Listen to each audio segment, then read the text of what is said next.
pour ceux qui ne me connaissent pas, je crois qu'il y a des nouvelles personnes, donc initialement, j'avais été... Pourquoi le Bénin? Pourquoi être allée au Bénin?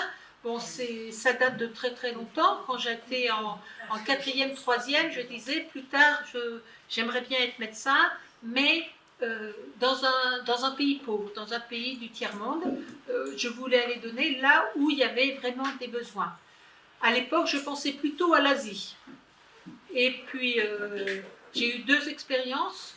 Une au Sénégal, pendant 1 mois. Et quand je suis allée au Sénégal, j'ai eu l'impression que c'était mon pays. J'ai eu l'impression que j'étais à l'aise. Je me sentais décontractée, je me sentais bien. Alors que quand je suis allée chez Mère Teresa en Inde, à Calcutta, alors là, j'étais complètement perdue. J'avais l'impression d'être vraiment sur une autre planète. Et vraiment, autant l'Afrique m'avait tout de suite attirée que l'Inde, pour lesquels, dans mon imagination, je pensais que je serais mieux, eh bien, je n'ai pas du tout accroché. Bon, peu importe. Donc, quand j'ai fini mes études, je sentais la vocation religieuse et je suis rentrée chez les sœurs de Mère Teresa.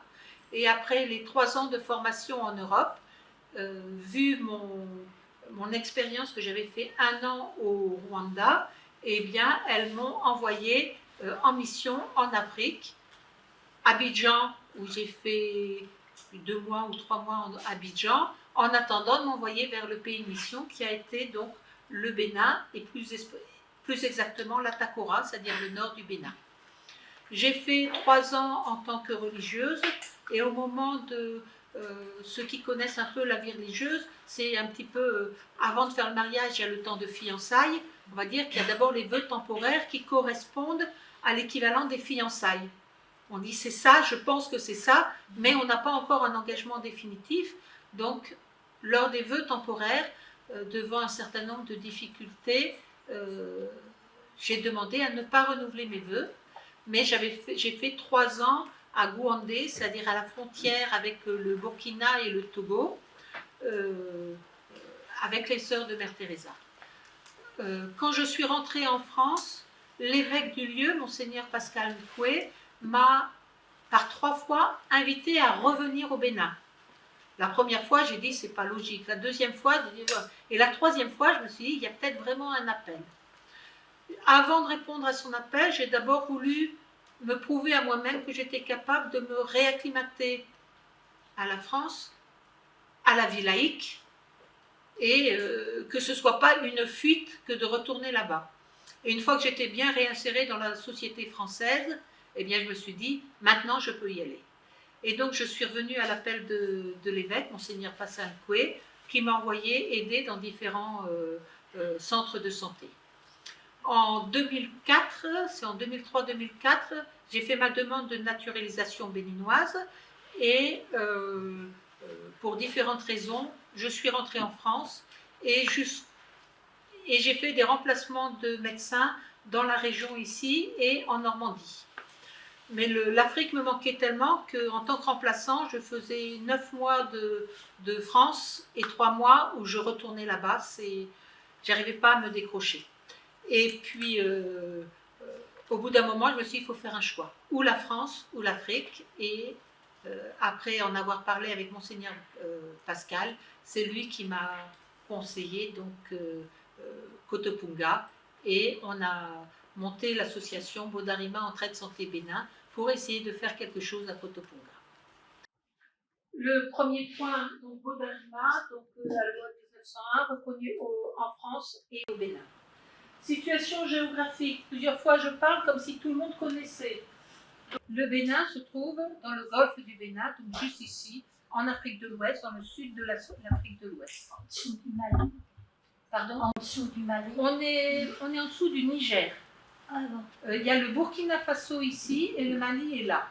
Nous, on est là. D'accord? Mais on a le Niger ici qui fait une frontière entre le Bénin et le Mali. Et de l'autre côté, on a le Burkina Faso qui fait frontière entre le Bénin et le Mali. Nos pays qui sont autour sont le Nigeria, le gros pays riche qu'à côté le Nigeria. On dit toujours que le Bénin, c'est presque une annexe du Nigeria. Le Niger, très désertique. Le Togo, qui est un pays frère avec le Bénin. même culture, même particularité, même problème, même tout. C'est vraiment deux pays frères. Le Burkina, le Mali, lui, n'est pas frontalier. Et au sud, nous avons l'océan avec le golfe du Bénin. Dans le Bénin, eh bien, quand vous atterrissez ici. Le plus gros de la population est concentré dans le sud du Bénin. Et d'ailleurs, quand vous voyez des Béninois, ils vous diront presque toujours « moi je suis de Porto Novo, moi je suis de Cotonou ». Beaucoup des Béninois qu'on voit sont, à chaque fois quand je demande, ça vient presque toujours du sud. La région des plateaux, la chaîne montagneuse est ici. Sinon, le reste du Bénin est un pays assez plat par rapport, si on compare à la France, c'est un pays qui est assez plat. Donc moi, je suis tout au nord. Quand on monte 10 heures de bus, bon, c'est mieux que dans le temps où c'était 10 heures de taxi-brousse. Maintenant, c'est 10 heures de bus. Le bus est plus confortable que le taxi-brousse. Au moins, on n'est pas entassé, on a notre place qui ne nous sera pas prise pendant tout le trajet. Voilà. Et une fois arrivé à Natitingou, on se retrouve ici, c'est-à-dire presque dans la commune de Kouandé.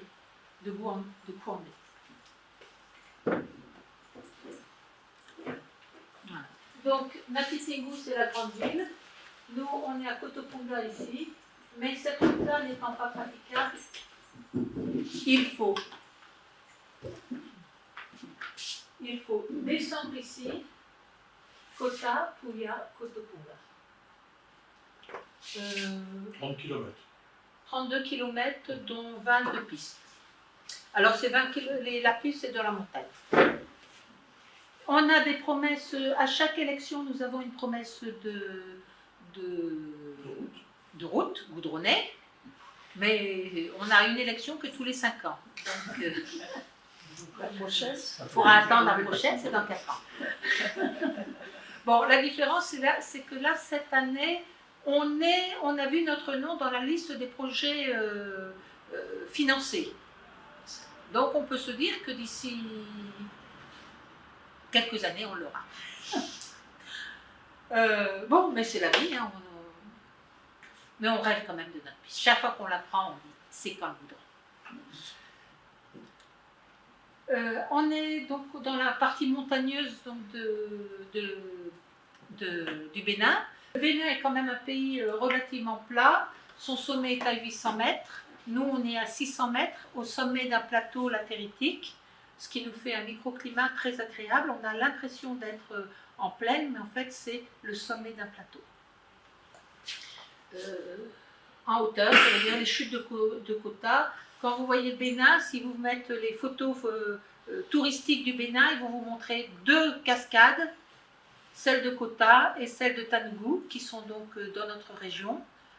Pour nous, ça serait dans le guide Michelin, ça sera au passage, on signale. Mais là, c'est vraiment très important pour eux parce que ce sont nos chutes d'eau, ce sont quasiment, je crois, les seules du pays. Et elles ne sont pas très hautes. Par contre, les personnes qui s'y connaissent, moi je ne m'y connais pas beaucoup en faune et en flore, disent que c'est très intéressant parce qu'on va au bord de l'eau d'une végétation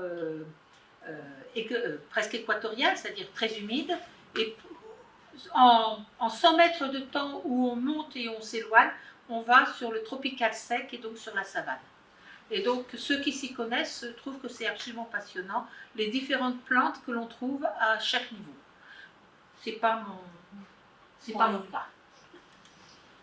L'habitat traditionnel qui est progressivement remplacé par des habitations plus terrestres, mais sinon traditionnellement, le pays Wama, on a des cases rondes réunies entre elles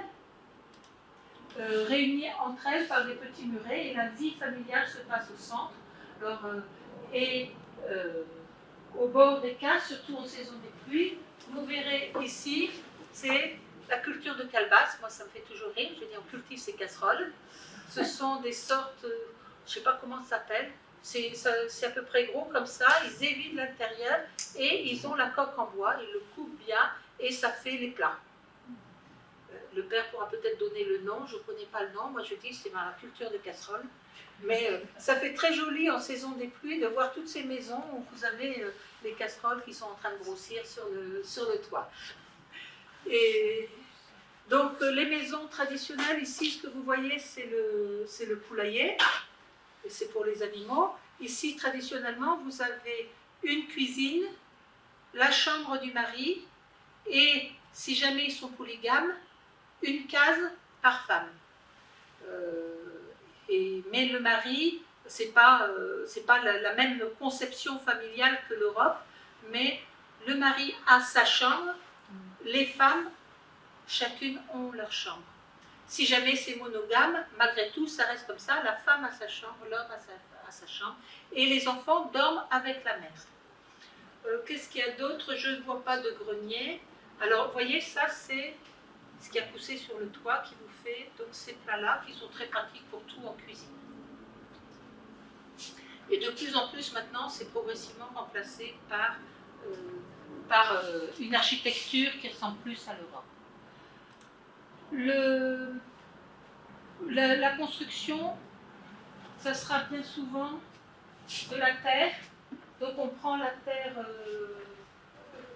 terre locale et on la fait cuire au soleil, pas à la chaleur, pas au four, simplement on le met et ça vous fait des briques en terre qui sont bien isolantes, qui ont quand même par contre un défaut, c'est que les termites aiment bien y loger. Donc des fois, ça s'écroule parce que l'eau qui a pénétré par infiltration ou les pluies qui ont eu, ou les termites qui ont mangé, que des fois il y a des portions de murs entiers qui tombent. Donc après, fabrication soit d'une case rectangulaire, soit d'une case ronde, comme vous voyez à côté. Ici, si vous voyez les différentes... Alors, je ne sais pas comment faire pour qu'ils ne me reviennent plus ici. Si vous voyez les différentes manières, en haut à gauche, ils sont en train de fabriquer les briques. Donc, on malaxe la terre et on la fait sécher au soleil. Ensuite, on le monte de la même manière que les briques en ciment. On fait la toiture en tôle ondulée. On commence à peine à avoir des tuiles. Je ne sais pas si pour quelle raison. Et puis, après, on cimente, on fait une croûte de ciment, ce qui permet d'étanchéiser le tout. Les différents peuples qui sont là-bas, nous avons les Peuls, qui sont des nomades, qui vivent de l'élevage, et que 2 fois par an, on voit migrer. Et là, vous voyez les femmes en train de faire le déménagement, et elles vont porter ça sur la tête pendant 100 km, parce qu'elles se sont déplacées vers les lieux qui seront plus propices pour les animaux. Donc ici, vous les voyez aussi, c'est toute la tribu qui s'en va, les hommes avec leur moto, les femmes avec leurs pieds. La culture ancestrale se faisait sur brûlis et c'est resté, ça commence un peu à diminuer. Mais sinon, on voit quand même très régulièrement les feux de brousse. C'est volontaire, mais maintenant c'est pénalisable. Mais les enfants apprennent de leurs grands frères comment on fait, et les plus jeunes constituent la tradition. Donc c'est dur d'essayer de faire perdre cette habitude, mais progressivement, je vois qu'il y a moins de feux de brousse actuellement que ce que j'ai connu il y a 10 ou 20 ans. Alors pourquoi les feux de brousse? Bon, déjà, ça fait un nettoyage, mais c'est pas bon pour la terre puisque ça cuit la terre. Mais pour les enfants, s'ils sont fans du feu de brousse, c'est que vous voyez ici, ils ont attrapé 2 souris, ils vont se régaler. Donc la chasse, pour attraper 2 souris, on peut brûler des grandes surfaces. Mais c'est moins maintenant que ça m'a été, c'est-à-dire à force, ils commencent à comprendre les problèmes qu'il y a eu. Puis des fois, si jamais ça a été fait trop tôt ou à mauvais endroit, ça peut brûler des vergers ou des cultures. Mais ça diminue. Quelles sont les cultures? Vous voyez les buttes d'igname. La culture, ici c'est aussi l'igname. Les arachides, ça on en fait pas mal. Ici au milieu, vous voyez le baobab. un arbre creux, qui est d'ailleurs une légumineuse géante et non pas un arbre. Les mangues, on a ça pendant un mois, mais pendant le mois, on achète pour un peu moins d'1 euro, vous achetez une bassine complète de mangues. Et donc là, on en fait une provision, pas pour conserver chez soi, mais pour en garder le souvenir pendant un an, on en mange à volonté. Et puis ici, c'est le tabac notre village produit aussi du tabac, mais tabac à chiquer, pas tabac à fumer.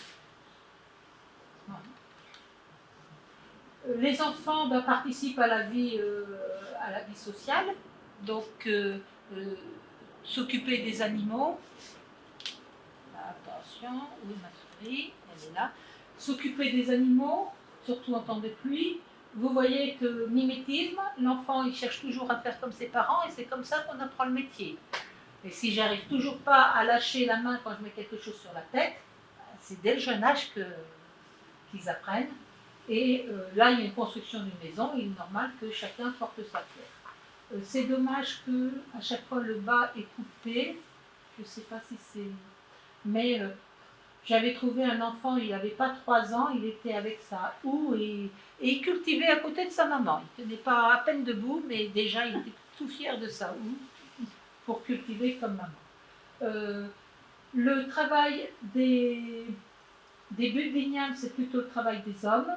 Le travail des femmes, porter les charges, c'est le travail des femmes. Faire le charbon de bois, c'est plutôt le travail des femmes. Et sinon, les gros labours et tout ça, ce sont les hommes, les semailles, ce sont les femmes.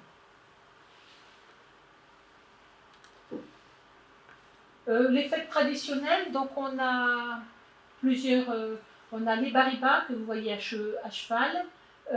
Ceux que vous voyez avec les plumes, là, ce sont plutôt les wamas. Là, vu le chapeau, ça sera plutôt un ditamari. Donc, les costumes traditionnels qui sont sortis lors des grandes fêtes ou lors des circoncisions. On a tous les 2 ans ou 3 ans à peu près les fêtes des circoncisions et c'est l'occasion de sortir les habits de fête traditionnels pour faire la circoncision traditionnelle. Pas ça. La circoncision masculine continue, la circoncision féminine est arrêtée, mais la circoncision masculine fait partie de leur culture et c'est normal d'être circoncis, soit médicalement dans un centre de santé, soit à la traditionnelle, sachant que si on veut prôner pour un rôle de roi ou un rôle dans la religion, dans le traditionnel, il faut avoir fait la circoncision traditionnelle et avoir montré son courage lors de cette circoncision. C'est-à-dire n'avoir montré aucun signe de douleur pendant que l'on s'occupe de vous. Et c'est fait en public. Mais sous suffisamment d'habits pour que personne ne voit rien. Mais tout le monde est là pour voir s'ils ont réagi à la douleur ou pas.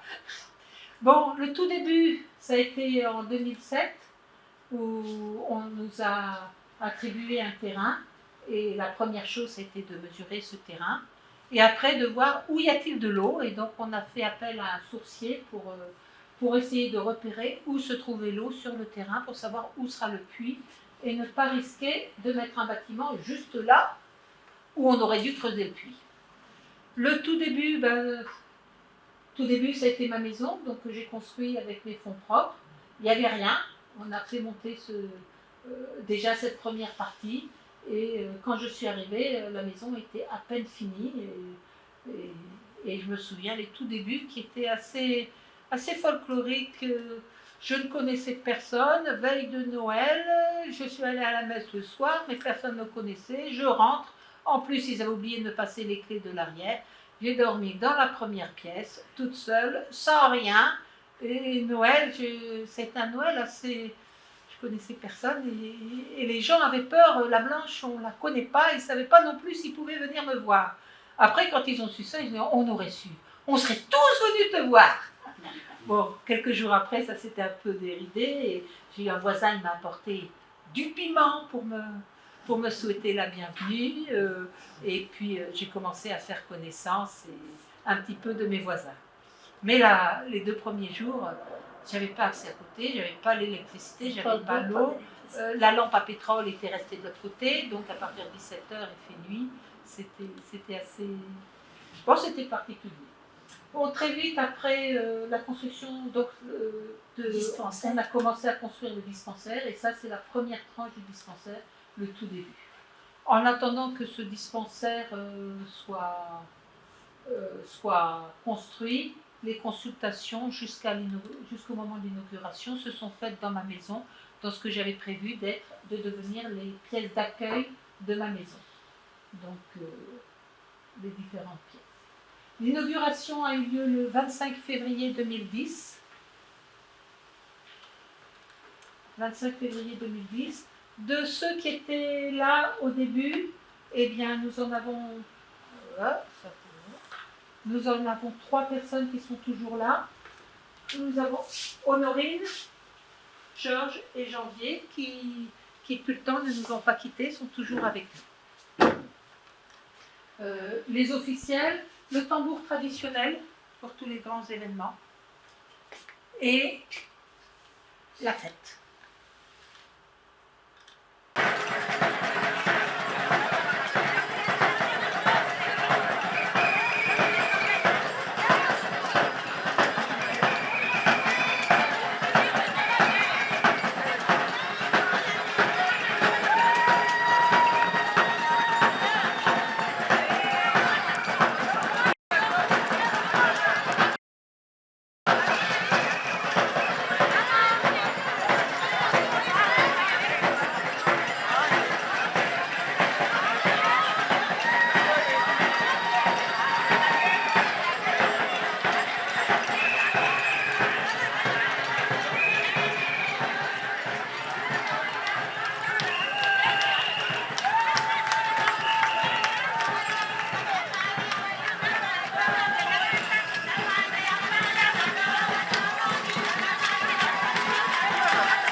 Première chose, ça sera d'avoir l'eau. Donc très rapidement, on a fait creuser le puits. Et donc les gens ont été très heureux de pouvoir profiter du puits. Et le transport de l'eau, bien souvent, c'est le travail des enfants que de puiser l'eau et rapporter l'eau. Alors cette petite, c'est Véronique. Il faut savoir qu'elle a eu son bac il y a 1 an et que donc maintenant elle est à l'université. Et c'est grâce à Bodarima aussi qu'elle a pu faire des études. Elle a fait partie des enfants parrainés. Donc vous voyez, la taille de la bassine est proportionnelle à la taille de l'enfant. Une fois j'avais pas l'appareil photo. Grande fille avec la grande bassine, l'autre avec plus petit, et le tout petit qui savait à peine marcher, il avait mis sur sa tête la boîte de conserve. Chacun transporte sa petite goutte d'eau. Oui, il y a des branches dans la bassine pour éviter les vagues. Comme ça, l'eau, c'est bon. Voilà, pour éviter qu'avec le pas rythmé, sinon, là, on met quelques feuilles et ça suffit, ou on met une calebasse à l'intérieur, ça casse ça. Ensuite, en 2010, on a eu le droit au forage à 40 mètres de profondeur, donc avec une eau bien plus propre, une eau bien plus propre, potable, et vous allez voir sur la photo suivante avec elle est à pied. Ouais, une pompe à pied. Une pompe à pied. C'est très bien quand il y a s'il y a un problème de surpoids ou autre, eh bien, allez faire tous les matins, sauter sur la pompe jusqu'à ce que vous ayez rempli votre bassine. C'est très bien pour faire du sport. Hein. Maintenant, quand je veux y aller, j'ai toujours 10 personnes qui se proposent de le faire à ma place, donc je ne le fais plus beaucoup. Mais au début, j'aimais bien. On saute d'un pied à l'autre. Ça fait du sport. Ça fait du sport, oui. Alors, l'eau est toujours quand même quelqu'un me posait la question sur l'eau et est-ce qu'on est grand consommateur d'eau. Vous voyez bien, à partir du moment où vous voulez de l'eau, il faut aller la pomper. Et après, il faut la transporter sur une distance entre 50 et 300 mètres. Et bien, si vous avez transporté cette eau sur 300 mètres, vous n'avez pas envie de la gâcher. Donc notre consommation d'eau, ça ne sera pas à volonté. Chacun prend juste la quantité qu'il faut. Ensuite, dans la mesure où on est un centre de santé, il a fallu avoir l'eau au robinet. Donc on a mis un château d'eau, le puits que vous aviez vu tout au départ, nous l'avons fermé et on a mis une pompe immergée dedans qui nous donne l'eau pour le robinet. La plupart des personnes boivent cette eau. Moi, personnellement, je préfère, et quand j'ai des Européens, je leur dis plutôt de boire l'eau du forage pour lesquels on a une assurance qualité bien plus grande.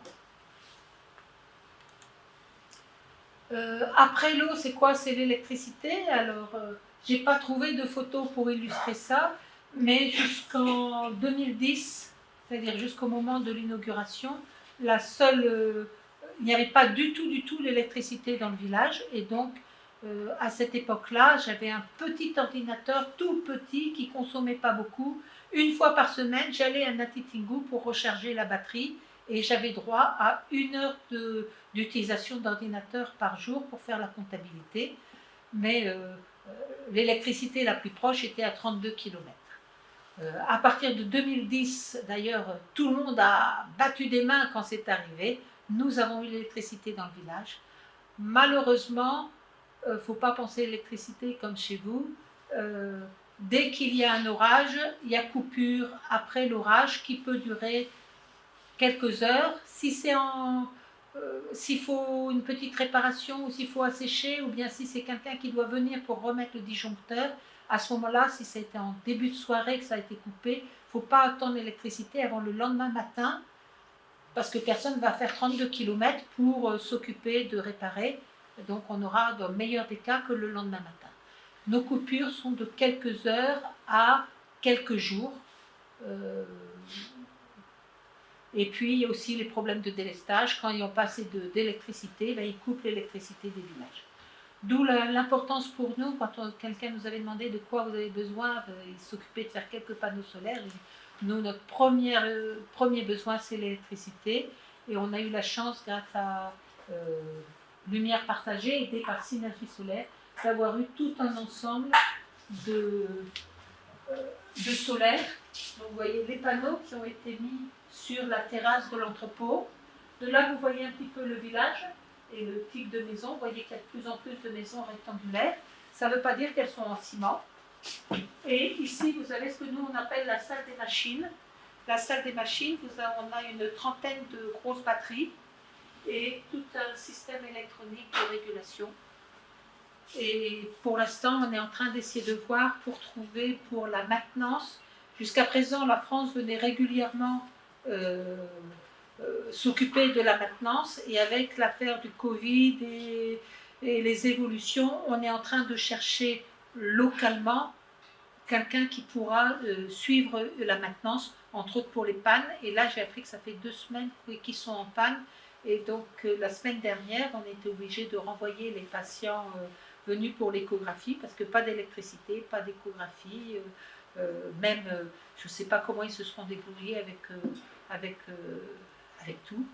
À un moment, j'avais Georges au téléphone, il me disait, pas au téléphone en WhatsApp, c'est-à-dire communication Internet, et il me disait, docteur, j'arrête là, le courant vient de revenir, il faut que je recharge tout et que je fasse toute ma comptabilité. Il ne sait pas pour combien de temps, pour 1 heure ou pour plus, on ne sait pas. Donc là, on se retrouve comme plongé 5 ans en arrière, 7 ans en arrière, et on avait pris goût à ce confort d'avoir l'électricité en permanence, même si l'expansion du centre de santé avait fait que le système initial commençait à devenir un peu léger pour nos besoins. Ici, Oui. je voulais demander, qu'est-ce qui vous empêche d'installer des paratonnerres? Que personne ne connaît ça.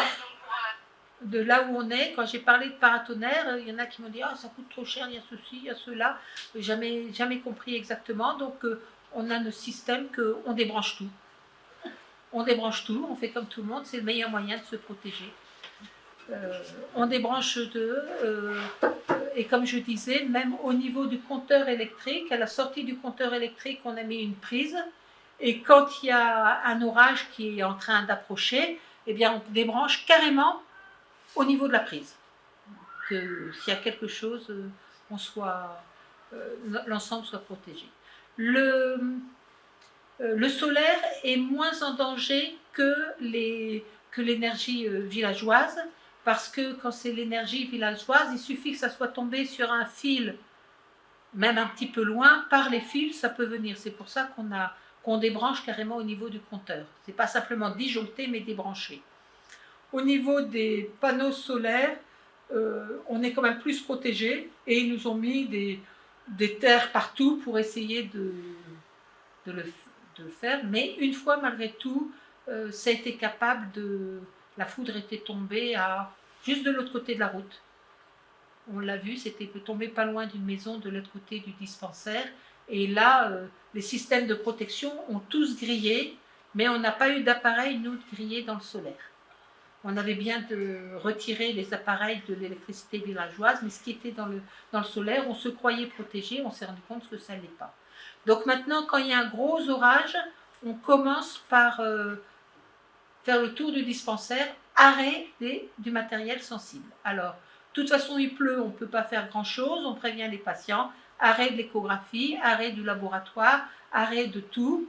Si quelqu'un est sous oxygène, on va quand même garder l'oxygène, mais on cherche à protéger tous nos appareils quand on voit un orage arriver. Maintenant, il faut savoir que l'orage, on a 2 saisons orageuses, le début de la saison des pluies et la fin de la saison des pluies. Donc on sait qu'à ces périodes-là, il faut être vigilant, et quand il y a un orage, on arrête tout.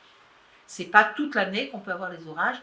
Comme je disais tout au début, quand la saison des pluies est terminée, c'est-à-dire au mois d'octobre, on n'aura plus une seule goutte d'eau jusqu'au mois de avril-mai. Donc là, c'est bien, on n'a pas besoin de prévoir un parapluie de réserve. Pas d'eau pendant toute la saison sèche, c'est sec, sec, sec. Le sud, c'est un peu plus mouillé. Mais après, quand c'est la saison, on descend, on a le vent qui vient du désert pendant l'harmattan, l'hygrométrie tourne autour de 8 à 10%. Il y a quelqu'un qui me disait que c'était la limite avec la viabilité humaine. Ça, je n'en sais rien, je n'ai pas fait d'études là-dessus, mais ça fait très sec, mais ça fait qu'on supporte très bien la chaleur. Même s'il fait 40 degrés, on ne s'en rend pas compte, on évapore. Après, en saison des pluies, même s'il ne fait que 27, 28, 29 degrés, comme l'évaporation ne peut pas se faire parce que l'hygrométrie est montée à 80-85%, là, à ce moment-là, on souffre de la chaleur parce qu'on n'évapore plus. Par contre, pensez à boire. Donc, après, pensez l'eau, l'électricité. Qu'est-ce qu'il faut penser d'autre? Eh bien, les déchets. Il faut penser aux déchets. Donc, si tout au début, nous avions creusé un trou qu'on avait à peu près protégé et qu'on essayait de brûler régulièrement, malgré tout, on avait la visite de chiens. Et une fois, on a même vu des enfants qui s'amusent à vérifier si dans les pansements du dispensaire, il n'y aurait pas des choses intéressantes. Vous voyez très bien les dangers que ça peut représenter. Dès qu'on a pu, on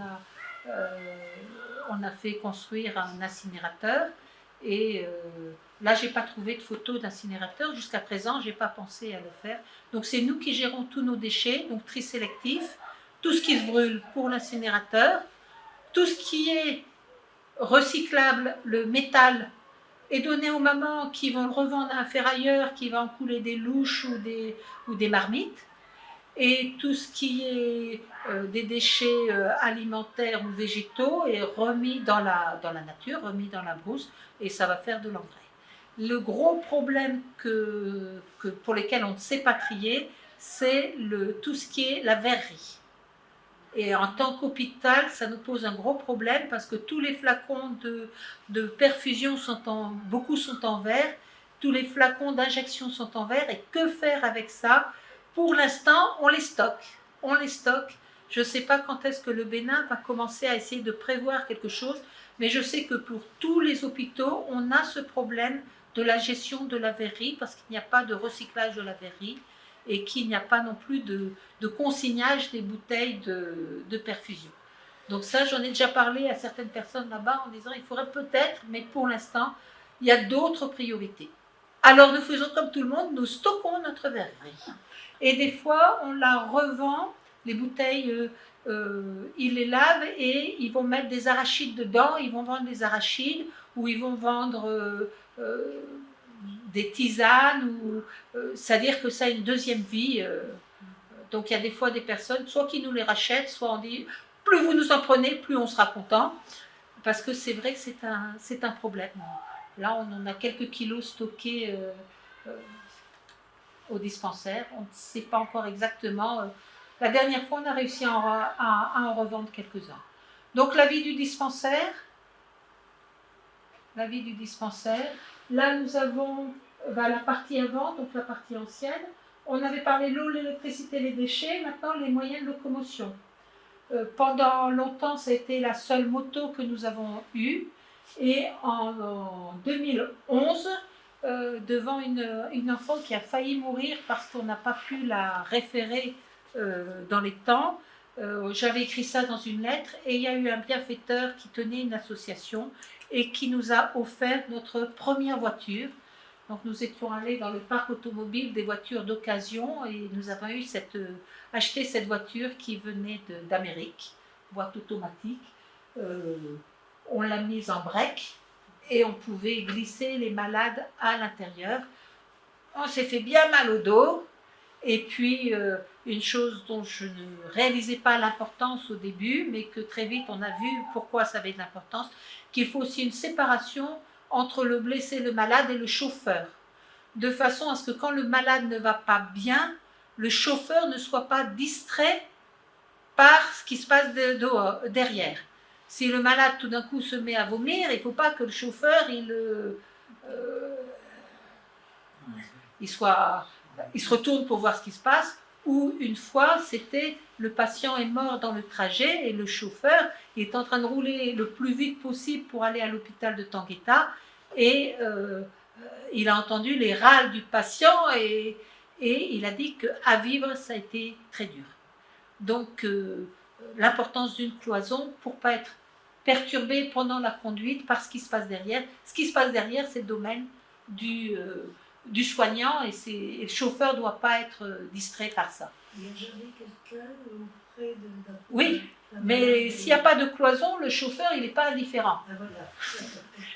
Le chauffeur n'est pas indifférent. Une fois, le chauffeur, il m'a dit, quand j'ai entendu vomir, j'ai eu le réflexe de me tourner derrière. Et il a dit, ça, je ne vois pas. C'est tout bête. Et donc, quelque temps après, nous avons eu les pompiers de Marseille qui nous ont offert cette ambulance, un véritable SAMU. Alors là, ça a été formidable. On peut se tenir debout. On a un vrai brancard pour mettre le malade. Et formidable. Formidable. La seule chose, je vous ai dit qu'on est en montagne, avec de la bonne piste.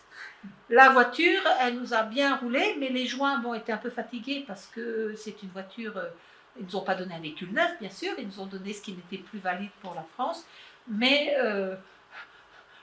les joints sont très vite abîmés et les portières ne fermaient plus parce qu'on lui a demandé trop de travail. C'est un véhicule qui a été allongé, élargi pour faire SAMU. Et on lui demande tout d'un coup d'avoir les 4 roues qui doivent travailler à des hauteurs différentes. Le pauvre véhicule, il y avait les portes qui avaient du mal et je me souviens qu'il y a été toute une période, on mettait une corde et puis on accrochait la corde au bout pour essayer que ça ne s'ouvre pas pendant qu'on roule. Donc c'était vraiment devenu véhicule un peu africain. Et les pompiers de où? Pardon? C'était les pompiers. Marseille. Marseille. Les pompiers de Marseille. Mais malgré tout, cette ambulance nous a bien servi pendant pas mal d'années, jusqu'au moment où quand on quittait Cotopunga, on savait qu'on avait des chances d'arriver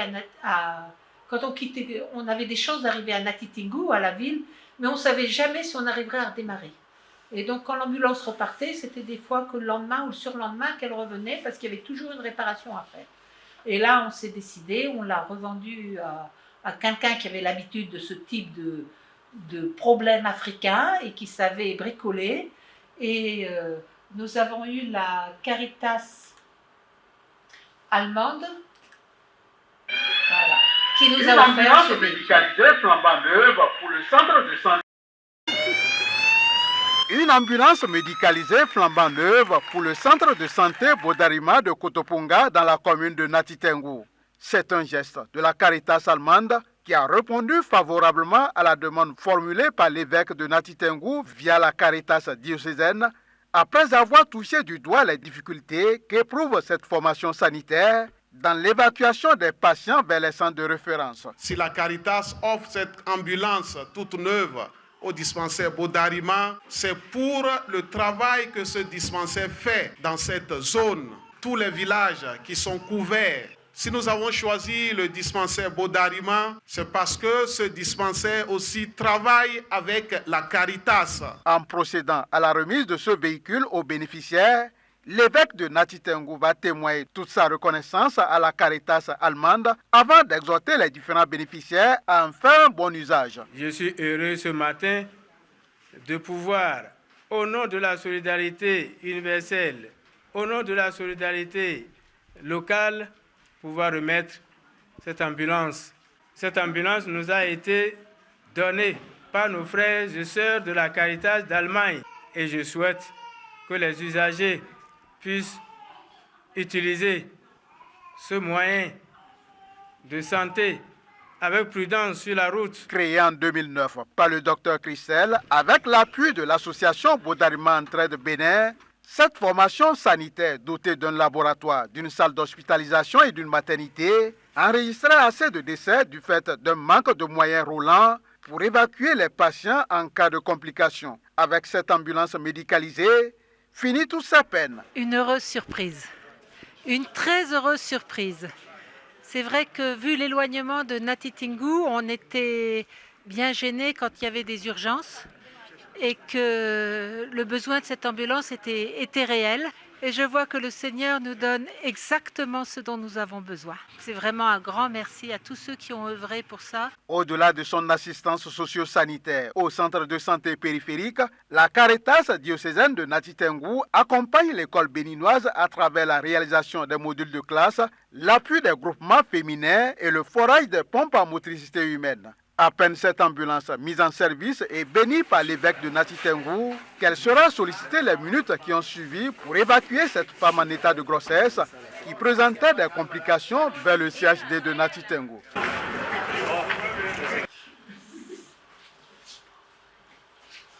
La salle d'attente se trouve en extérieur, ce qui est très bien vu la chaleur.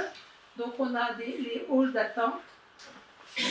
Ça c'est la partie devant du dispensaire. Et la partie, la particularité au Bénin, on fait les pré-consultations avant de faire les consultations. L'aide-soignante, elle nous aide beaucoup. Poids, tension, température du malade, tout est fait avant. Et si vous regardez aussi ici, ça c'est pour la pesée des enfants. Et tous les enfants qui viennent, systématiquement, poids et taille, pour tous les enfants de moins de 5 ans, pour faire le dépistage précoce de la malnutrition. Il faut savoir que la malnutrition, c'est quand même une réalité chez nous et qu'il faut le dépister avant que ce soit au stade d'hospitalisation.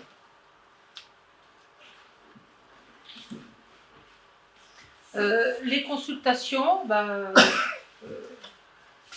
comme partout, les consultations, que vous dire, c'est notre quotidien. Les conditions, on essaye de les faire les meilleures possibles. Notre but, c'est que tout le monde puisse accéder, quels que soient ses moyens financiers.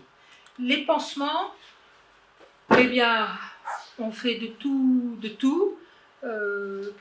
une fois, maman me disait, il faudrait que tu nous montres un peu ce que vous faites dans les pansements. Quand j'ai eu le malheur de lui montrer quelques photos, elle m'a dit, cache-moi tout ça, on ne peut pas montrer ce genre de choses. Donc, je ne vous montrerai pas les chefs-d'œuvre, ou si je vous les montre, c'est à la fin du travail. Donc, on peut avoir des choses assez sérieuses à faire. Si ça a besoin de plus, à ce moment-là, c'est référé soit sur Natitingou, soit sur l'hôpital de Tangueta. Combien d'infirmières, combien de médecins? Alors, on va... Oui, Beaucoup de monde. on sera présenté après, Après, ou ça sera présenté tout à la fin, donc je peux le dire maintenant. Donc, pour l'instant, on est 3 médecins, ou j'irai 2 médecins et demi, parce que moi, comme je m'occupe beaucoup de l'administration, je fais pas que du médical, j'ai toute l'administration à m'occuper, donc ça fait 2 médecins et demi. On a 4 infirmiers, 3 ou 4 infirmiers, 1, 2, 3, on a 4. On a 4 infirmiers, on a 2 sages-femmes et on a 8 aides-soignants et 2 techniciens de laboratoire.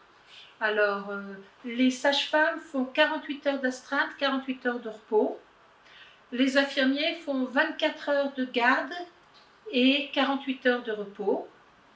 Et le 4e, quand il y en a un en vacances, on tourne comme ça. Quand ce ne sont pas les vacances, on s'arrange pour que les mois où il y a des fortes fréquentations, ils ne soient pas en vacances et ils s'occupent de l'hospitalisation. Et les médecins, eh bien, eux, ils font les consultations 5 jours par semaine. Et en cas de besoin, s'il y a des malades graves, les infirmiers les appellent la nuit. Il faut savoir qu'en Afrique, les infirmiers consultent. La consultation n'est pas réservée aux médecins. À chaque fois, je dis, on décale tout. Ce que font les gardes-malades au Bénin, c'est ce que font les aides-soignants en France. Ce que font les aides-soignantes au Bénin, c'est ce que font les infirmiers en France. Et ce que font les infirmiers au Bénin, c'est ce que font les médecins généralistes en France.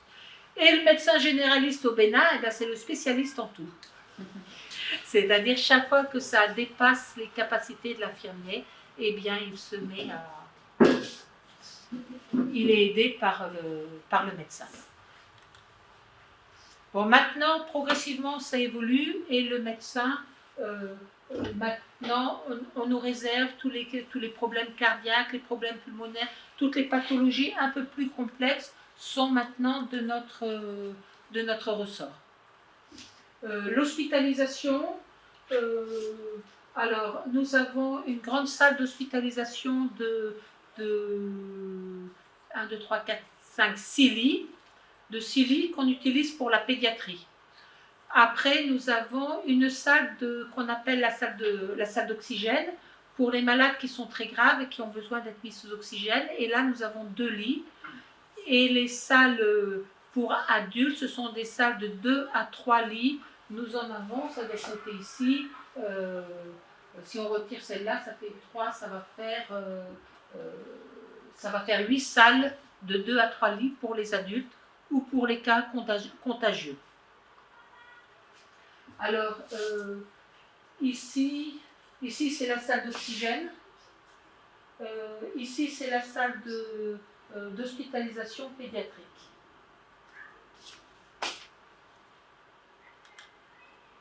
Depuis un an et demi, nous avons eu l'autorisation de la transfusion sanguine.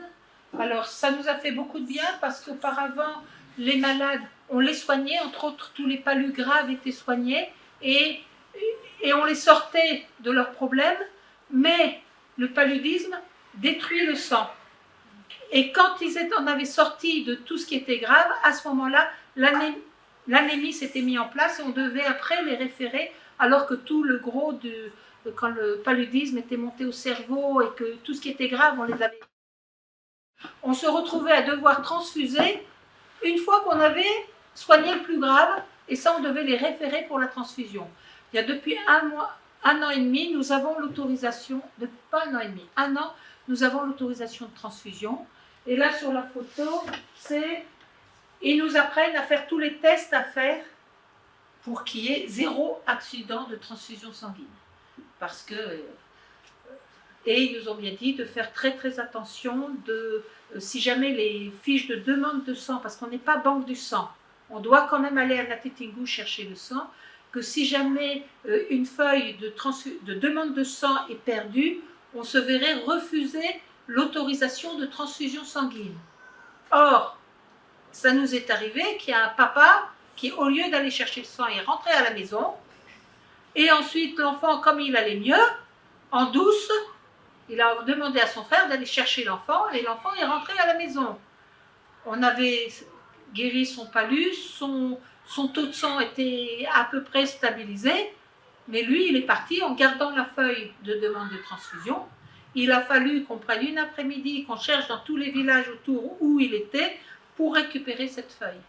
Alors, s'ils sont aussi rigoureux que ça à nous retirer l'autorisation de transfusion si on perdait ces feuilles, c'est qu'ils ont peur que le sang est un organe humain, qu'il puisse être détourné par des personnes qui feraient des fétiches. Alors, le sang est une chose très précieuse et donc nous devons faire très très attention et une perte de feuilles de demande de sang pourrait nous faire perdre l'agrégation à la transfusion sanguine. Mais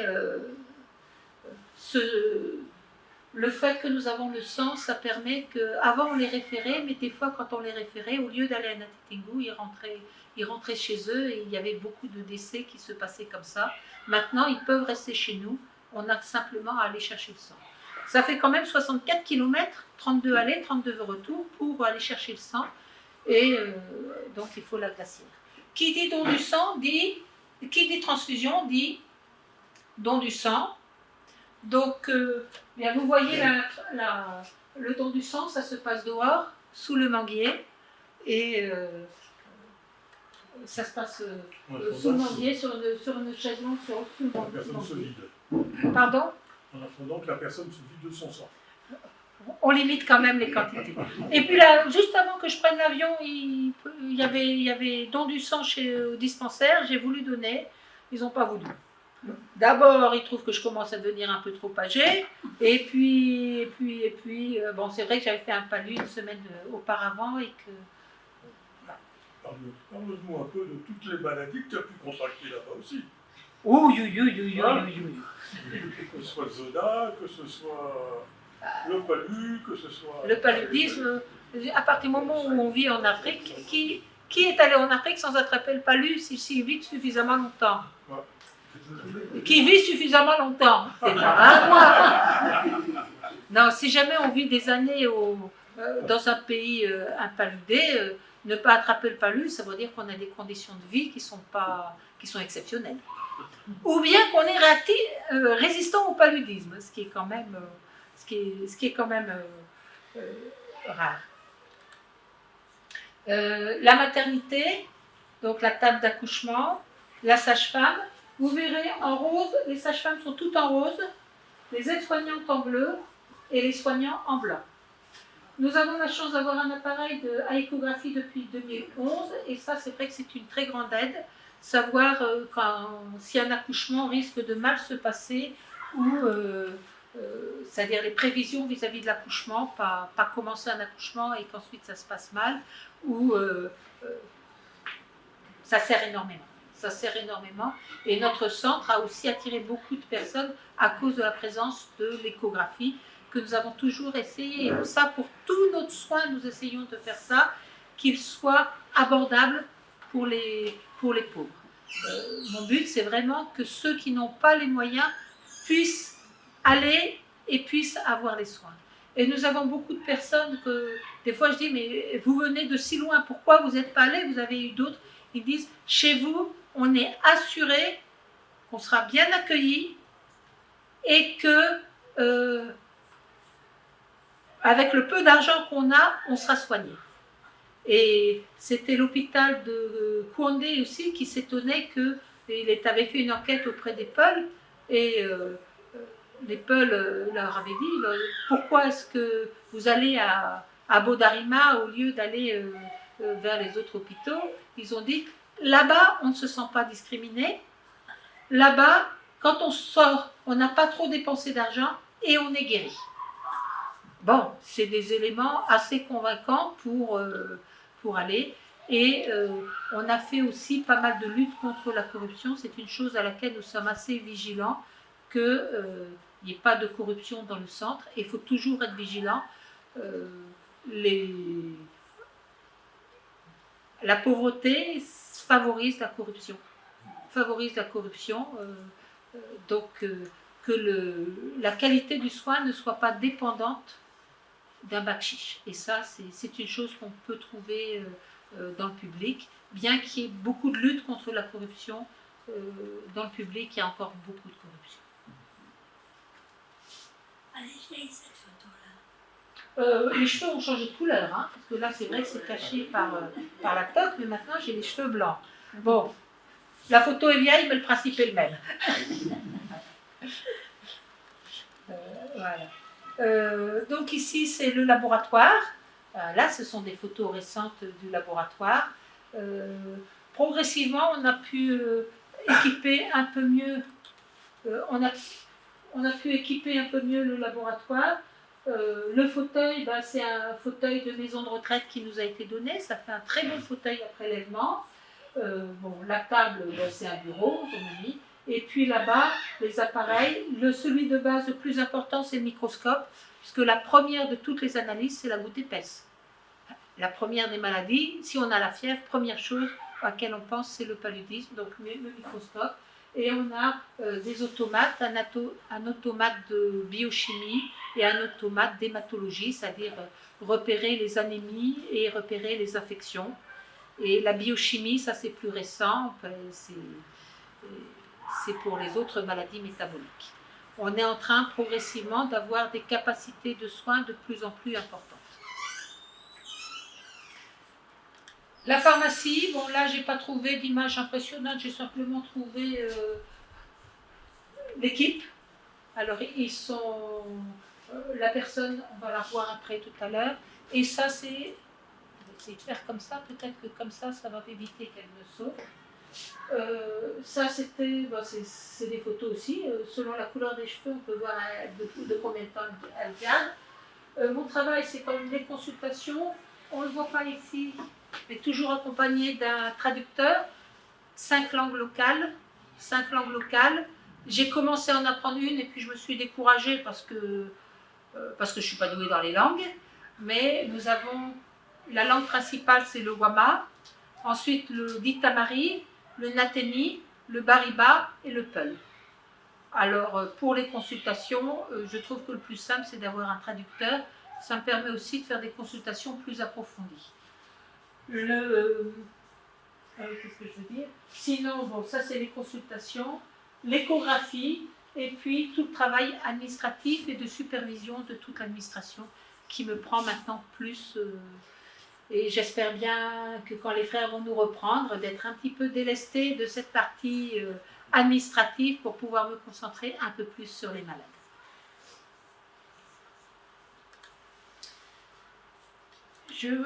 Alors, hop, je pense que c'est comme ça qu'on arrivera à ce que ça ne saute pas.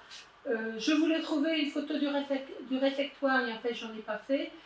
On a instauré la cuisine le midi, ce qui nous permet que les soignants ne partent pas au village pour manger et que s'il y a une urgence, il n'y ait personne. Donc, le fait d'avoir la cantine, ils apprécient. Un bon, vrai repas. Je le faisais aussi sur le plan social parce que je m'étais rendu compte que le personnel smicard ou qui était légèrement au-dessus du SMIC, des fois avaient du mal à manger jusqu'à la fin du mois. Donc ça leur permet de leur assurer un vrai repas par jour pour les personnes qui sont au SMIC. Et puis pour les soignants, ça me permet qu'ils ne soient pas dispersés dans le village. S'il y a une grosse urgence, ils laissent leur plat et ils s'occupent de l'urgence pour revenir plus tard. Donc on a la cantine. La cantine se fait...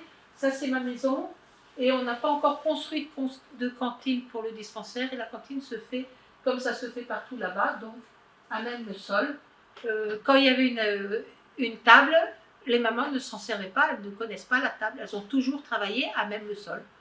Donc le sol est propre et donc le feu de bois ou le charbon. La cantine, c'est dans la grande salle. Mais je n'ai pas trouvé de photos qui nous montrent dans cette grande salle. Des fois, quand on fait les photos, on pense avoir pris un peu de tout et puis on se rend compte qu'on n'a pas quelques éléments. C'est pas grave. Là, c'est dans ton jardin qu'ils préparent les plats pour emmener à la cantine. Voilà. Ils le montent ensuite au réfectoire. Autre particularité que j'avais jamais vue en France, et je ne sais pas comment ça serait perçu en France, la journée de salubrité. Eh bien, les délégués du personnel vous disent, samedi, au lieu d'aller faire votre week-end, bienvenue au dispensaire. Et on fait le grand nettoyage du dispensaire. Là, c'était les nettoyages extérieurs. Donc, tous, on nettoie, chacun avec, selon nos capacités, nos forces et nos... sarcler partout, nettoyer, retirer les herbes, etc. Alors moi, je laissais la houe parce que je ne suis pas efficace avec la houe, mais je trouve toujours, là, il y avait toutes les branches qu'il fallait retirer. Bon, bah, j'allais apporter toutes les branches à la cuisine. Et ici, bah, c'est le désherbage. Il y en a plusieurs qui sarclent et les autres. Là, vous voyez la houe pour sarcler, donc il faudrait retirer, et le râteau pour réunir, et ça permettra d'éviter. Pourquoi le sarclage est très important? Pour la propreté, les gars, mais aussi pour éviter que les serpents ne rentrent dans le dispensaire. Ça nous arrive encore de temps en temps d'avoir des serpents qui rentrent dans le dispensaire. On n'a encore jamais eu de personnes qui étaient mordues par un serpent dans le dispensaire, mais ça nous est arrivé déjà plusieurs fois de tuer des serpents sur le dispensaire, des serpents vénéneux. On a eu une fois un accident de travail par morsure de serpent, mais c'était qu'elle rentrait chez elle et c'était sur le chemin du retour chez elle, à mi-distance, c'était le soir, elle a marché sur un serpent sur le chemin. Bon, bah, elle a été soignée. Ça n'empêche que ton poulailler, tes élevages ont été bouffés là. C'est vrai que le poulailler, j'ai eu mes poules qui... J'ai déjà eu 2 fois où les poules se sont fait attaquer par les mambas. Et... Mamba, oui. Alors, à chaque fois, j'ai retrouvé la poule morte le matin, quelques poussins ayant complètement disparu, et les poussins survivants, 2 ou 3 poussins survivants qui se sont cachés sous leur mère et qui ont été sauvés par leur mère, mais leur mère, retrouvée morte, elle a essayé de défendre ses petits. Et voilà. Et une fois, un soir, je me suis promenée dans mon jardin, j'ai vu le serpent, celui qui avait déjà attaqué ma poule 2 jours plus tôt, couru dans le dispensaire, serpent, serpent, serpent, serpent. Et j'ai eu les hommes qui sont venus m'attraper chacun tout le premier bout de bois qu'ils trouvent, l'un qui va trouver un balai, l'autre qui va trouver. Ils sont venus, ils ont quand même fait attention parce que le serpent, il n'était pas content. Et le mamba, ça fait partie, c'est la famille du cobra. Le cobra, c'est un cracheur. Donc le cracheur, ça peut vous envoyer du venin dans les yeux. Bon, ils l'ont eu.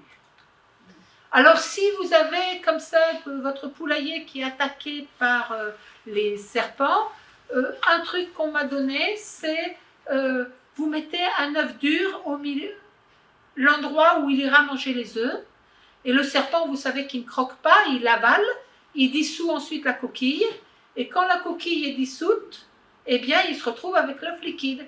Si vous avez fait un œuf dur, il est coincé jusqu'au matin à être obligé de faire la digestion sur place. Et là, le matin, c'est à vous à terminer le travail. Alors, maintenant, nous avons l'équipe. Alors, l'équipe, avant, on faisait les grandes photos de famille. Maintenant, j'ai arrêté les photos de famille parce qu'on ne voit plus personne. Ils sont trop nombreux. Et donc, c'est maintenant que je vais vous les présenter. Alors, on va commencer par l'équipe médicale. C'est dommage qu'il nous manque à chaque fois le bas. Nous sommes maintenant 3 médecins. Docteur Emma, moi-même, et Docteur Babatunde. Donc, ce sont nos 3 médecins de l'équipe. L'administration, eh ben, on retrouve la même. La directrice, responsable de comptabilité, Georges, et Jean-Baptiste pour les ressources humaines. Ici, nous avons l'équipe médicale. Je vous avais dit, en blanc, vous reconnaîtrez les soignants, en bleu, les aides-soignants, et en jaune, le traducteur.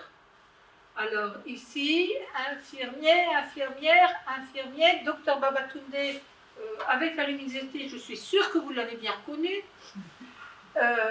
Honorine, qui est avec nous depuis le tout début du dispensaire, et elle, c'est la dernière arrivée. Niad, bon bref, l'équipe médicale, l'équipe de la médecine, et ici l'équipe de la maternité. Maternité, les sages-femmes en rose, les aides-soignantes en bleu. 1 à 2 maternités par jour. Non. Non, on est en moyenne, on est un peu en dessous de 300 accouchements par an. Ouais. Ça fait un peu moins d'un accouchement par jour. L'équipe de la pharmacie que vous aviez vue tout à l'heure, eh bien les revoilà. La comptabilité, c'est lui qui est chef de ce service, avec celle qui est responsable de l'entrepôt, 3 qui font des gardes de 24 heures et une personne pour la caisse pendant les heures des journées où il y a de l'affluence. Le personnel de soutien, très important. Qu'est-ce qu'on ferait sans nos 2 mamans? C'est elles qui nous préparent nos repas. André qui s'occupe des panneaux solaires, de la gestion des déchets et des entretiens extérieurs. Et Augustin qui est notre chauffeur et quand il n'y a pas de référence, qui s'occupe des entretiens des salles d'hospitalisation et aussi un peu de l'extérieur. Et Barthélemy qui est notre gardien la nuit. Vous avez pas été accompagné? Ça fait maintenant, ça commence à durer, je crois que c'était en 2015 ou quelque chose. Non, c'était plus que 2015. Ça devait être en 2017 ou 2018, on a été braqués. Ah, carrément? Ouais. Oui, le cambriolage, ça fait moins peur que le braquage. Bon, à partir de ça, suite à ce braquage, on a fait des clôtures partout. Et à partir de 21h, les portes sont fermées et c'est le gardien qui doit ouvrir quand il y a des malades qui viennent. Raconte un peu l'histoire du braquage, comment s'est comporté le personnel et en particulier le docteur Christen. Ah. Raconte un peu ça. Alors, le braquage, moi j'étais en train de faire les inventaires, c'était fin de mois donc je faisais les inventaires et puis il arrive avec sa Kalachnikov et puis il dit d'être au sol. Comme il était masqué avec un masque de clown, j'ai pas pris au sérieux, j'ai dit pardon, on a du travail, allez jouer ailleurs. Et après j'ai l'autre qui m'a dit Il joue pas. il joue pas, il ferait mieux obéir et s'allonger au sol comme ils nous le disent. Et moi j'ai commencé à prier donc j'ai prié à haute voix et lui tais-toi, tais-toi. Alors il met son pied sur ma tête en me disant tais-toi, tais-toi. Il appuie de plus en plus fort, mais dans ces cas-là, je peux vous dire que la douleur, on la sent. On la sent pas, non.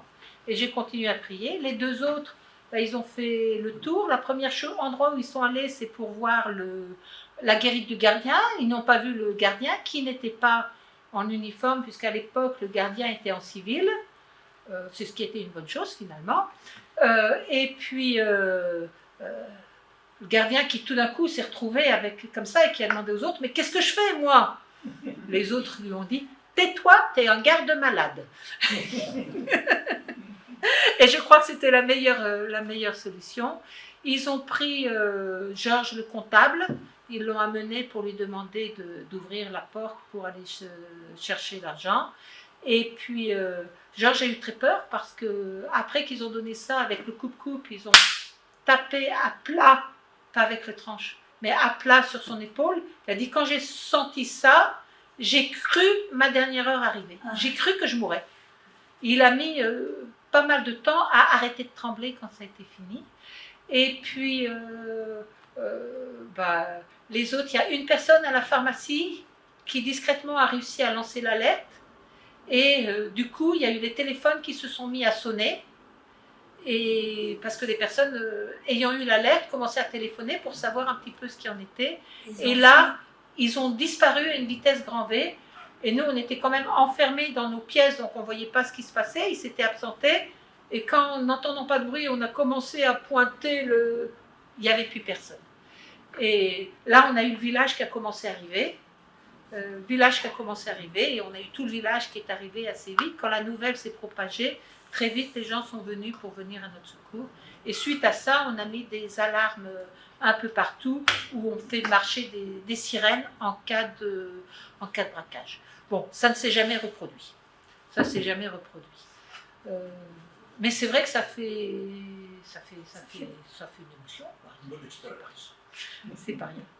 Je vous disais que quand il me mettait le pied sur la tête, je n'ai rien senti. Mais le lendemain, je ne sais pas pourquoi, mais j'ai mal. J'ai mal. Mais c'est quoi? Et puis après, ça m'est revenu en tête. Ah oui, c'est. Oui, c'est. Ça y est, je sais d'où ça vient. Depuis, on a clôturé partout. Et on a mis des alarmes. Et on est en projet de mettre aussi une vidéosurveillance. Et l'utilisation des bouteilles. On casse les bouteilles et on met sur le... Voilà, les bouteilles dont on ne sait pas quoi faire, une partie a servi à faire des pics au-dessus des murs pour éviter qu'on ne puisse sauter au-dessus du mur. Voilà. Il faut dire que dans ce coin-là, 15 km de là, ils ont découvert une mine d'or. Alors toute la racaille, je dirais, de tous les pays environnants sont rassemblés là un peu. Non, la mine d'or a été découverte il y a plus d'une trentaine d'années.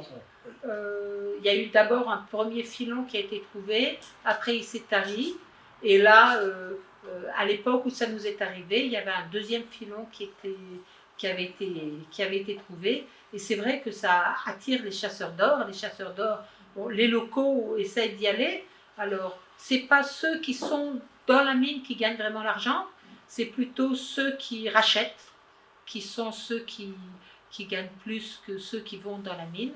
Et quand ils ont réussi à gagner pour 1000 francs dans leur journée, c'est la fête, ils sont contents. Alors 1000 francs, c'est quoi? C'est 1,50 €. Donc si on a réussi à avoir 1,50 € dans l'or, c'est une bonne chose. Donc ça nous apporte aussi de temps en temps, parmi les plaies et tout ça, par exemple des personnes qui ont gardé la dynamite qui a explosé dans la main, et ben ils nous apportent la main, et ben oui, il faut essayer de voir à notre niveau ou pas à notre niveau, selon l'intensité des dégâts ou autre. Ce qu'on a eu aussi, c'est une personne, les trous ne sont pas protégés, c'est des mines sauvages, ce ne sont pas des mines réglementées. Donc une qui est allée voir sa sœur qui était à la mine d'or, et puis pendant la nuit, elle a voulu aller aux toilettes. La toilette, on va en brousse, et qui n'a pas vu le trou. Ce sont quand même des trous qui peuvent faire une dizaine de mètres. Et elle a passé, je crois, pas mal de temps en bas. Ensuite, ils l'ont sortie, pas avec toutes les règles, etc. Il y a quand même eu une fracture de la colonne vertébrale. On l'a référée vers les niveaux supérieurs, mais fracture de colonne vertébrale, pour nous, ça veut dire une mort lente en environ 3 mois. Parce qu'il n'y aura pas de fauteuil roulant, il n'y aura pas le nursing, il n'y aura pas tout ça. Donc, malheureusement, on ne peut pas faire grand-chose. Essayer de soulager, c'est surtout ça qu'on peut faire. Mais il n'y aura pas de chirurgie pour consolider ou de fauteuil roulant après pour faire tous ceux... Nous, on les réfère, mais tous ceux qu'on a pu avoir, tous, on a toujours appris le décès après. Il y a milieu tropical pauvre. Bon, mais ça, c'est ceux pour lesquels on ne peut pas faire grand-chose. Par contre, il y a tous ceux où on peut faire des choses. Et ça, je crois qu'après, on va parler un peu des pathologies. Ici, ça, c'est pour vous faire un petit peu de situation. Donc ça, j'ai trouvé Google Maps, le Cotopunga. Le Cotopunga est traversé par 2 routes. La grande route, bon, c'est une piste, qui fait Ngati-Tingu-Kouandé. C'est le grand axe routier qui mène donc d'une préfecture à l'autre préfecture. Et une voie secondaire qui fait vers Yarikou et par là vers les mines d'or. Notre dispensaire se trouve, notre centre de santé se trouve ici. Donc ici, vous avez la vue du centre de santé qui est là.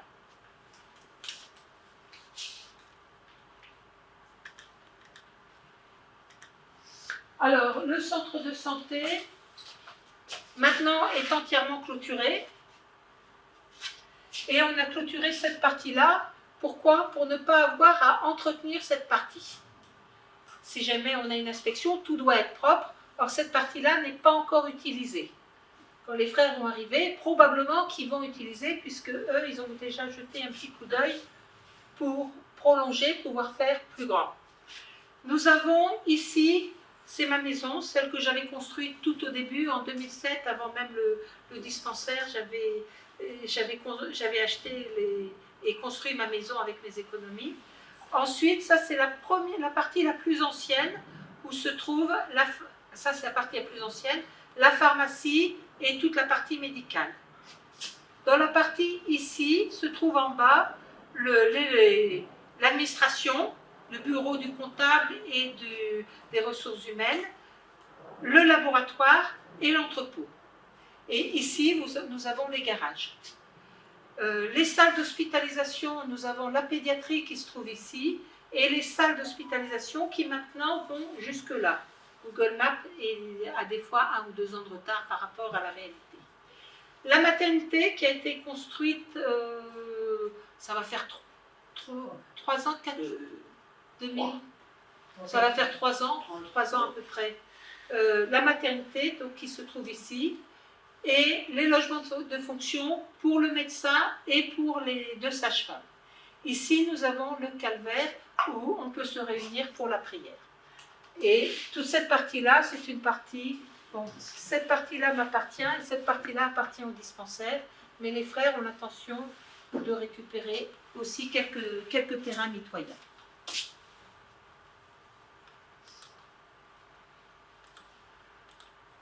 Les différentes pathologies, première et de loin, et celle qui fait le plus de mal, le paludisme. Le paludisme, vous savez, c'est ce qu'on appelait dans le temps la malaria. La malaria, c'est transmis par le moustique et ça fait éclater les globules rouges et ça provoque des anémies qui, chez le jeune enfant, sont mortelles. L'enfant va mourir parce que tous ces globules rouges ont éclaté, d'où l'importance de la transfusion sanguine, si jamais ça descend trop. Et puis, sinon, si ça monte au cerveau, ça peut boucher les vaisseaux du cerveau et à ce moment-là, on entre dans le coma et il faut traiter d'urgence. C'est vraiment la première des maladies que l'on peut avoir. La deuxième, ça sera la typhoïde et toutes les maladies liées à ce qu'on appelle le péril fécal. L'utilisation des latrines est encore plus qu'aléatoire. Continue, on est en milieu rural, à aller dans les champs, aller dans la brousse, du coup, ça va dans les eaux de rivière, et si jamais en plus on va boire l'eau de rivière, eh bien ça favorise les maladies comme la typhoïde. Par contre, ils étaient en avance sur la plupart en France avant le Covid. Je n'ai jamais vu quelqu'un prendre un repas sans se laver les mains avant. C'est vraiment des habitudes qu'ils ont, qui est lié aussi au risque permanent. Même pour recevoir quelqu'un, vous allez de personne en personne avec votre bassine d'eau pour proposer le lavage des mains. Ça, c'était bien avant le Covid. Et en saison sèche, nous avons les méningites. Cette année, nous avons eu que 2 cas de méningite. Les autres années, on avait souvent plus. Donc ça veut dire qu'il n'y a pas eu trop de mutations chez les méningites. Il commence à y avoir une petite dévance naturelle. Les diarrhées, surtout chez les jeunes enfants, mais ça peut aussi toucher les adultes. Et certaines années, nous avons du choléra. Donc il faut toujours être vigilant au niveau, quand il y a des épidémies de diarrhée, de voir quel type de diarrhée c'est. Les ulcères tropicaux, c'est toutes ces plaies surinfectées, milieu tropical, tout s'infecte à des vitesses incroyables. Donc être très vigilant dès qu'il y a une plaie. Les bronchites, les pneumonies, comme partout, surtout en période d'harmattan où il y a énormément de poussière. Les troubles mentaux, alors ça ne veut pas dire qu'il y a tant de troubles mentaux que ça, mais c'est que l'on a commencé à soigner quelques malades qui avaient des troubles mentaux et que du coup, ça s'est dit à droite et à gauche que quand tu vas là, ça coûte moins cher qu'ailleurs et ton patient peut être suivi. La difficulté qu'on a, c'est beaucoup de malades mentaux, dès qu'ils vont mieux, ne viennent plus pour le suivi de la maladie. Ce qui fait c'est des fois quand ils sont en rechute qu'ils reviennent, il y en a 2 dans le village, c'est quand ils rechutent. Alors comme ils nous aiment bien, très souvent ils viennent nous voir. Il y en a un, il avait effacé tous les tableaux et toutes les choses en nous disant Dieu m'a dit de refaire la décoration. Donc il a tout effacé pour refaire la décoration. Là je me suis dit, ça y est, lui il est nouveau en crise. On lui a refait son injection et au bout de 24 heures, il était beaucoup mieux et c'est reparti pour 6 mois. Alors que normalement, il faudrait faire l'injection tous les mois. Mais dans la mesure où on a pu soulager pour pas trop cher, on a du coup des personnes qui nous viennent de pas mal d'endroits. Les accidents, surtout, vous avez entendu parler d'état des pistes et la moto. La moto avec une mauvaise piste, eh bien, tout peut arriver. Il y a eu un accident comme ça que on nous a appelés pour aller sur place. J'ai vu les 2 motos qui sont comme ça. Il y en a un qui était sur la moto, qui était vraiment cassé de partout, et l'autre qui était dans les buissons, à peu près à cette distance-là. Et qu'est-ce qui s'est passé quand il y a eu la collision? Lui, il a fait un vol plané.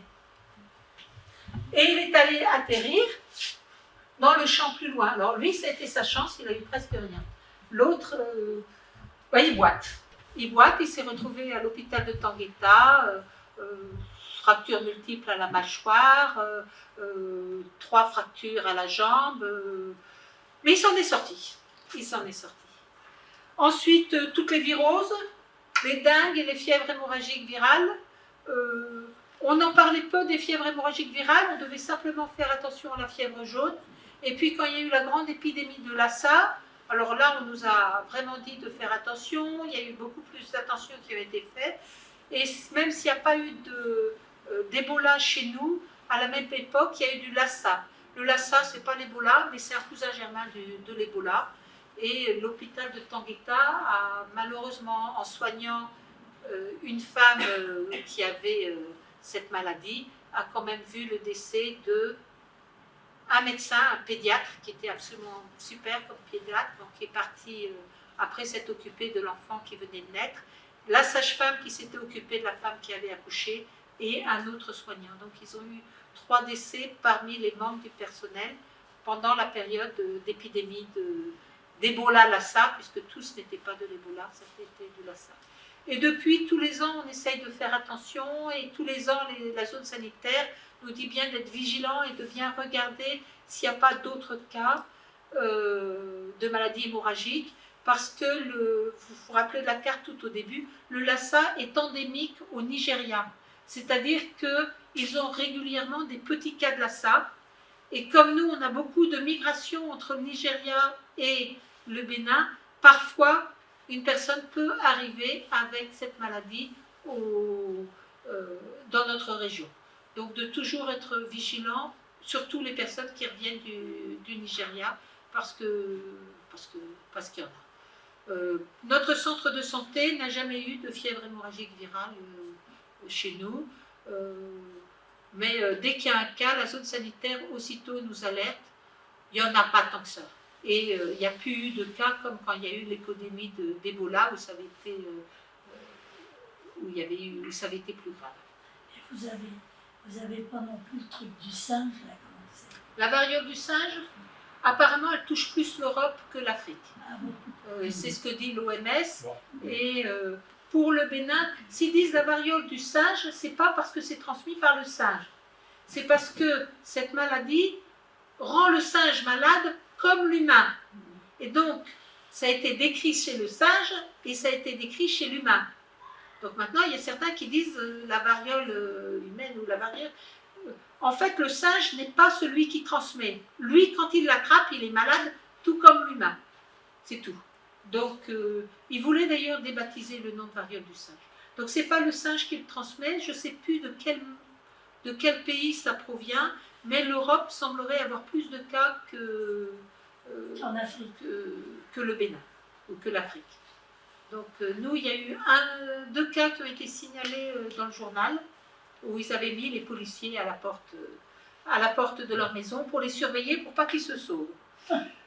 Voilà. Et puis, bon, là, on ne voit pas le bas. Le bas, c'est les malnutritions. Premier cas de dingue, hein, c'était Carole. Non, c'est pas toi. C'est Choukounia, moi. Ah, toi, c'est Choukounia qu'elle a attrapé là-bas. Voilà. Elle était pendant des mois et des mois. Ce sont toutes les maladies virales, ce sont des maladies.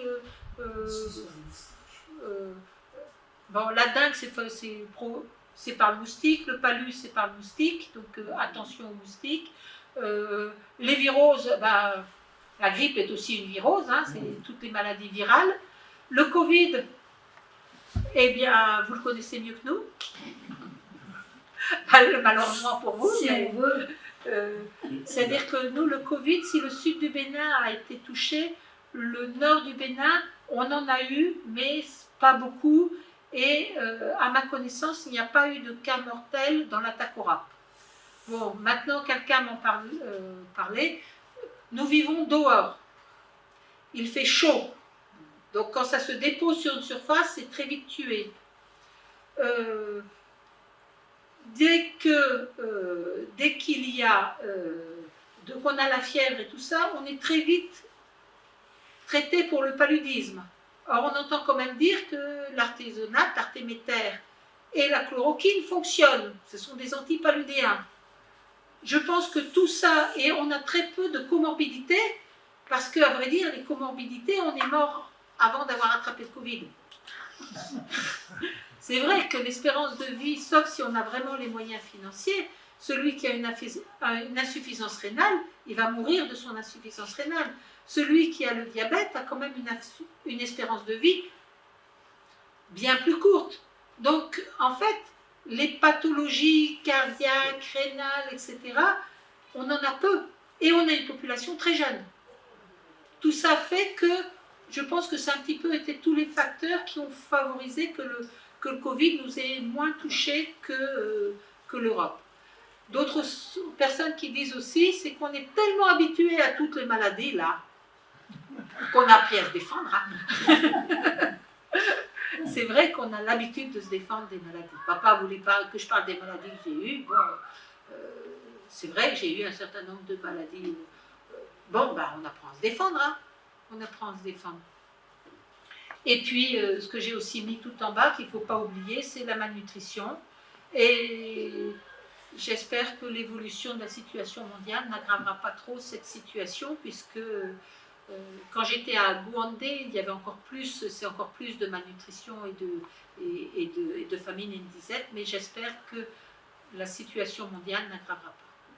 En tous les cas, pour l'instant, notre grosse difficulté, ce qu'on commence à rencontrer comme première difficulté, c'est l'approvisionnement en gasoil et des pénuries, même pour les ambulances. Donc chaque fois qu'on va à Nati Tingu, on fait, même si on a fait juste un aller-retour, on fait toutes les stations pour essayer d'avoir 10 litres de gasoil, pour ne pas risquer de se retrouver un jour sans rien. C'est grâce à Poutine.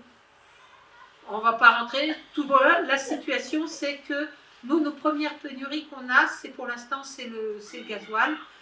Quand je discutais avec là où on achète les médicaments, la centrale d'achat des médicaments, il nous disait qu'on risquait aussi d'avoir des pénuries en médicaments dans un futur, on ne sait pas trop comment, toujours à cause du gasoil.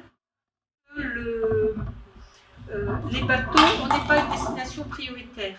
Et que les gros bateaux, les cargos, ont aussi des difficultés d'approvisionnement en gasoil et qu'ils iront d'abord dans les destinations prioritaires et qu'un petit pays comme Bénin, et en plus pauvre, n'est pas une situation, et n'est pas c'est la période champêtre.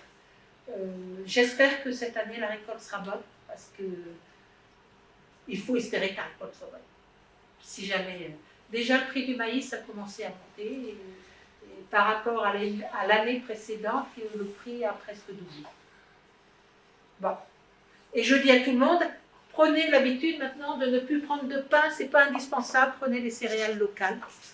Parce que c'est vrai que vu qu'il y avait régulièrement du pain un peu partout, maintenant le pain va devenir cher.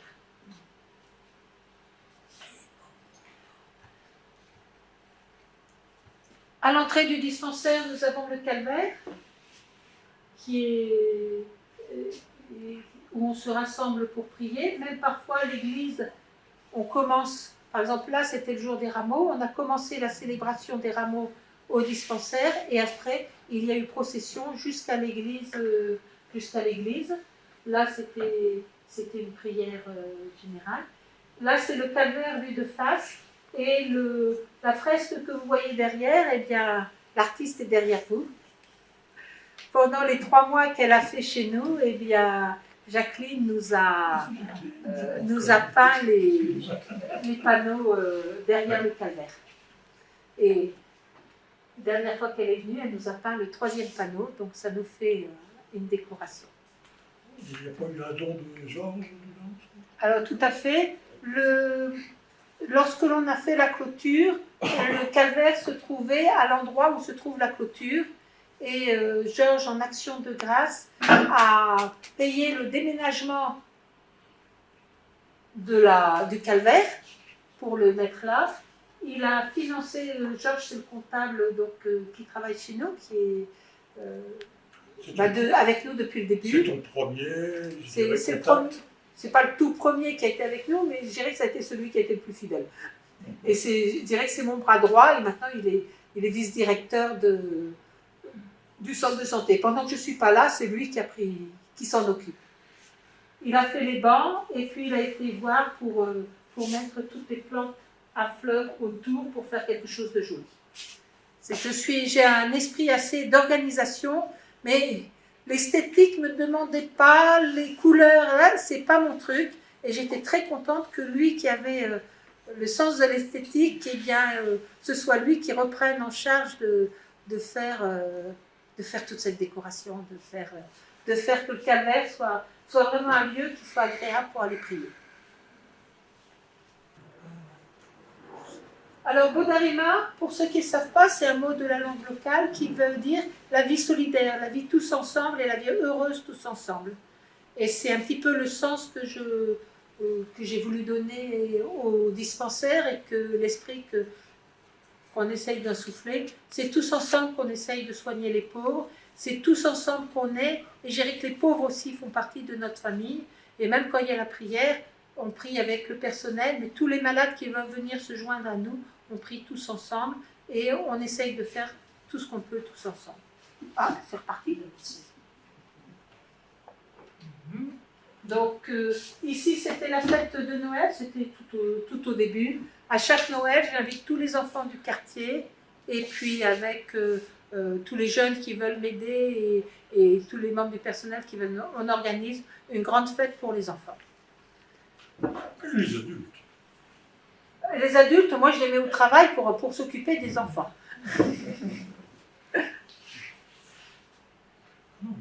À Noël, ici, donc ça était anticipé de 8 jours parce que sa mère et moi, nous y étions, hein, mais il y avait le roi de Kotopunga avec toute son escorte qui est arrivé pour le repas, où il y avait combien? 150 personnes là. Oui, c'est-à-dire que la fête de Noël, le matin, je le fais avec les enfants. Ah. Et maintenant, bon, il y a souvent des enseignants ou d'autres personnes qui viennent aider. Et ça, c'est super parce qu'ils ont l'art pour s'en occuper. Et puis, l'après-midi, c'est la fête pour les adultes où on invite le roi, le curé, son vicaire, les sœurs, le pasteur, les chrétiens célestes, on invite toutes les autorités. Il n'y a pas de maire pour Kotopunga vu qu'on dépend de Natitingou, mais le chef d'arrondissement, on invite tout le monde pour toutes les autorités en plus des membres du personnel. Toutes les femmes sont en belles toilettes. Et même dans le personnel et tout ça, tout le monde est sur son 31. Hein, tout le monde. Il y a un cadeau pour chacun. C'est toi qui organises tous les cadeaux. Parmi les choses que des fois je reçois des petits cadeaux de France, et les cadeaux ont des valeurs très différentes les unes des autres. Alors, ce que j'ai organisé et qui plaît toujours à tout le monde reçoit un ticket de loterie gratuit et systématiquement gagnant. Je l'ai eu, j'en ai eu un. Tu as eu un, tu as gagné quoi? Un ballon. Un ballon. Donc, ça peut aller du petit bracelet, un ballon, un sac, une chemise, toutes les choses qui ont pu m'être données et que, eh bien, ça va faire 100% d'euros. Et ça me permet que, même si les valeurs des choses sont différentes, c'est pas « Ah, elle a une préférence pour un tel ou pour un tel », c'est la loterie. Et là, tout le monde repart heureux. Alors j'ai eu le temps de faire un petit là-bas, puisqu'il y en a un qui s'est appelé Michel. Hein, juste avant de partir, les parents voulaient absolument qu'il s'appelle Michel. Et après, je crois que Josiane, Oui, toi aussi, le papa m'avait dit que son épouse avait accouché pendant la nuit. Il m'a dit c'est un garçon, je voudrais lui donner le nom de papa. Là-bas, ils disent papa et maman, hein, essentiellement. Donc, je voudrais donner le nom de papa. Comment s'appelle-t-il? Il s'appelle Michel. Donc, l'enfant s'est appelé Michel. Voilà. Donc il y a un arrière-petit-enfant. C'est très fréquent là-bas et c'est un signe de reconnaissance, d'appréciation. Quand vous venez à un endroit et qu'on vous apprécie et autres, que quand l'enfant naît, on donne votre prénom à l'enfant. Donc, j'ai aussi un enfant là-bas qui s'appelle Christelle, c'est l'enfant d'Olivette. Je rentrais de voyage quand l'enfant est né, elle dit « Ah oui, vraiment, j'attendais que tu arrives. Hein. » Et l'enfant, donc porte mon nom. Et puis après, ils m'ont dit « Puisque c'est papa, il porte le nom de papa, on voudrait te demander, toi, d'être la marraine. » Donc, je suis aussi la marraine du petit Michel. Voilà. Et puis après, bon, Bodarima en France, je voulais compléter, puis je ne trouvais plus les photos, il y avait d'autres choses, mais ça fait déjà suffisamment long. Donc le Bodarima en France, vous les connaissez, l'ancienne présidente, il est parti. L'ancienne présidente, donc Josiane, ici présente, Qui a maintenant les cheveux blancs. Qui maintenant a les cheveux blancs et ça pesait un peu trop, et que comme doucement, maintenant nous sommes en train de passer la relève, et donc c'est en train d'être repris par Saint-Jean-de-Dieu, et c'est Patrick Colombel qui est maintenant le nouveau président de Bodarima. Nous avons le comptable ici présent, trésorier. Nous avons Frère Paul. Le frère Paul qui est vice-président. Le frère Paul-Marie est bienvenu venir, c'est le provincial de la province France. Et puis, les autres actuellement sont en vacances. Donc, de temps en temps, vous nous voyez sur les marchés de Noël et autres. C'est vrai que Bodarima France est très important, puisque ce qui a pu être fait là-bas, c'est grâce à votre aide. La paroisse a fait beaucoup pour nous aider. Merci à tous ceux qui ont pu aider, qui ont pu permettre de ce qui est en train de se faire. Maintenant, ça continue à grossir, il continue à y avoir des besoins, il continue à y avoir des demandes, et on compte aussi sur vous pour ne pas nous lâcher, même si pour l'instant, moi, les cheveux blancs font que il faut que je pense à la suite, et que je suis très contente que pour assurer la pérennité, les frères de Saint-Jean-de-Dieu sont en train de prendre la relève. La dernière, ce sont les frères de Saint-Jean-de-Dieu en Afrique. Alors, au Bénin, ils ont 2 maisons, une à Cotonou qui est leur maison provinciale, et à Tangueta, donc un hôpital qui a beaucoup d'importance pour nous. Vous voyez qu'il représente quand même tout ça, c'est pas un petit hôpital, et dont la devanture est là. Je ne sais pas ça fait quelle heure, si y a le temps il y a un petit film, sinon je laisserai aux frères de parler un peu plus. Donc voilà.